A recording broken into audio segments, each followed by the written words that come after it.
what would you say right now? What do you want to tell our congregation is your greatest need? So, uh, this is always a hard question to answer because, if you live in the context of the majority world, um, the needs are just so overwhelming. And that applies sort of across the board, right? If you look at sort of issues related to poverty and hunger and healthcare, and then it also, as I was sharing earlier, it just connects to the scale of the growth of the church in Asia is just enormous, and it weighs heavily on all of us who are concerned with trying to aid that growth and to make sure that as God does that good work, we also do our work of shepherding new believers and helping them to put deep roots into scripture, into the gospel, and also into their culture. And that's really our focus here. I would say our two biggest needs, two biggest kind of constraints right now are people and funds. So what I would really be grateful for prayer for, and actually if you know people who are in theological education, it would be great to hear from them. We are always understaffed.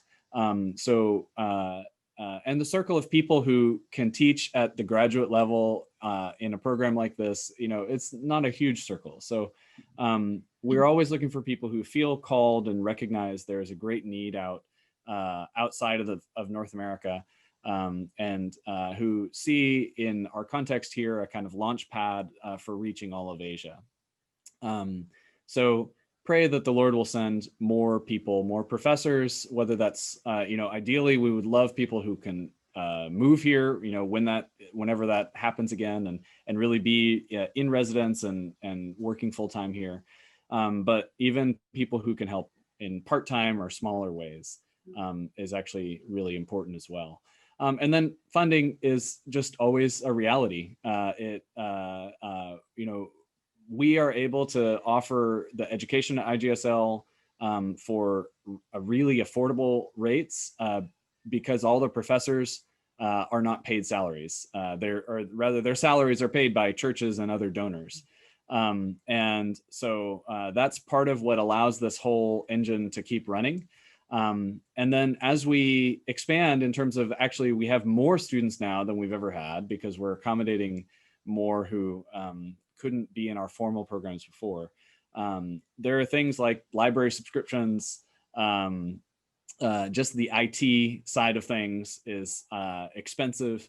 And we would also love more and more to be able to kind of keep expanding that reach.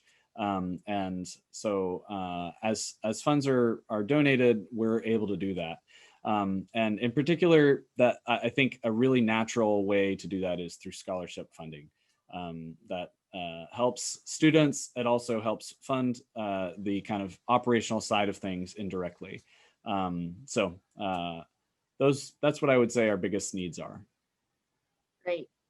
Thank you so much for spending this time with us. Oh, it's absolutely a pleasure.